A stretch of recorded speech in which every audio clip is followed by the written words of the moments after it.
সম্মানীয় দর্শকবৃন্দ, কৃষক বন্ধু প্রকল্পে মাননীয় মুখ্যমন্ত্রী ২,৯০০ কোটি টাকা অনুমোদন দিয়েছেন এবং কৃষকদের অ্যাকাউন্টে ইতিমধ্যেই সেই টাকা ক্রেডিট হওয়া শুরু হয়েছে।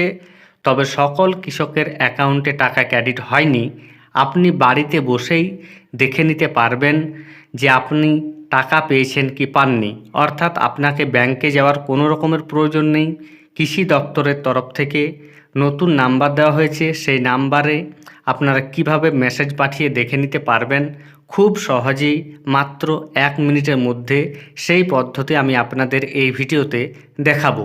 ভিডিওটি কোনো রকম কাজে লাগলে অবশ্যই লাইক এবং কমেন্ট করতে ভুলবেন না এবং চ্যানেলে নতুন হয়ে থাকলে ছোট্ট চ্যানেলটি সাবস্ক্রাইব করে নোটিফিকেশন অল করে রাখতে ভুলবেন না। দেখুন কিভাবে আপনারা সরাসরি নিজের অ্যাকাউন্টে কৃষক বন্ধু প্রকল্পের টাকা ক্রেডিট হয়েছে কিনা দেখবেন। এর জন্য আপনাদের কৃষি দপ্তরের দেওয়া মোবাইল নাম্বারটি নিজেদের মোবাইলে সেভ করতে হবে। আমি কৃষি দপ্তর নামে মোবাইল নাম্বারটি সেভ করে রেখেছি। আপনারা দেখুন, সেই মোবাইল নাম্বারটি হচ্ছে 9830383383। আবার বলছি 9830383383।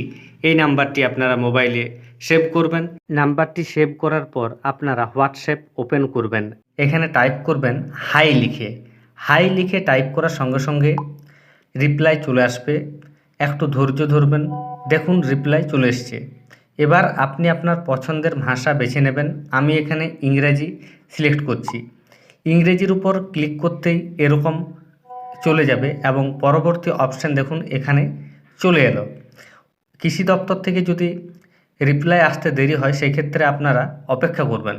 এই যে দেখুন রয়েছে শো স্কিম, এই শো স্কিমের উপর ক্লিক করলে আপনারা দেখতে পাবেন যে দুটো অপশান রয়েছে, কৃষক বন্ধু এবং বাংলা শস্য বীমা। আমি যেহেতু কৃষক বন্ধু প্রকল্পের টাকা ঢুকেছে কিনা দেখতে চাই, তাই কৃষক বন্ধু সিলেক্ট করলাম এবং তারপর সেন্ডের উপর ক্লিক করলাম। ক্লিক করার সঙ্গে সঙ্গে এরকম মেসেজটি চলে গেল এবং পরবর্তী দেখুন এভাবে আরেকটা মেসেজ সেখান থেকে চলে এলো। এবার শো অপশানে ক্লিক করে আপনারা কি দেখতে চান কৃষক বন্ধু প্রকল্পে দেখুন প্রথমে রয়েছে পেমেন্ট ইনফরমেশন, এরপর নো ইওর কেবি আইডি। আপনি যদি আপনার আইডি জানতে চান কৃষক বন্ধু প্রকল্পের সেটি আপনারা সিলেক্ট করতে পারেন। অ্যাপ্লিকেশন স্ট্যাটাস যদি জানতে চান তাহলে এই 3 নাম্বার অপশানটি সিলেক্ট করতে পারেন। এভাবে দেখুন অনেক রকমের অপশান আছে। যেহেতু আমি পেমেন্ট ইনফরমেশন দেখতে চাই তাই প্রথমের অপশানটি আমি সিলেক্ট করে নিচ্ছি। আমার টাকা ক্রেডিট হয়েছে কিনা সেটা আমি দেখতে চাই এবং সেন্ডে ক্লিক করছি। সেন্ডে ক্লিক করার সঙ্গে সঙ্গে দেখুন কৃষি দপ্তর থেকে আবার রিপ্লাই চলে এলো। দেখুন এখানে যেটা বলা হচ্ছে এপিক নাম্বার, আধার নাম্বার, কেবিআইডি, মোবাইল নাম্বার, অর্থাৎ এই 4টি দিয়ে আপনারা আপনার পেমেন্ট ইনফরমেশন দেখতে পারবেন। দেখুন আমার কাছে এপিক নাম্বার রয়েছে, তাই আমি এখানে যে নিয়ম রয়েছে সেই অনুযায়ী প্রথমে আমি লিখব। কথার অর্থ হচ্ছে এপিক এবং তারপর কমা দেব এবং তারপর নিজের যে ভোটার আইডি নাম্বার সেটা বসিয়ে আমি সেন্ড করে দেব। যদি আপনার কাছে আধার কার্ডের নাম্বার থাকে আধার কার্ডের, তাহলে আপনি লিখবেন ক্যাপিটাল, তারপর কমা দেবেন, আধার নাম্বার বসিয়ে দেবেন এবং সেন্ড করবেন। দেখুন আমি এখানে লিখছি, লেখার পর কমা দিচ্ছি এবং কমা দেওয়ার পর আমার যে ভোটার আইডি নাম্বার সেটা আমি সরাসরি এখানে বসিয়ে দিচ্ছি। বসানোর পর কি রিপ্লাই আসে আপনারা সরাসরি লাইভ দেখতে পারবেন। প্রথমত আমি নাম্বারটা বসাচ্ছি এবং বসানোর পর সেন্ডে ক্লিক করছি। ক্লিক হয়ে গেছে, দেখুন সেন্ড হয়ে গেছে।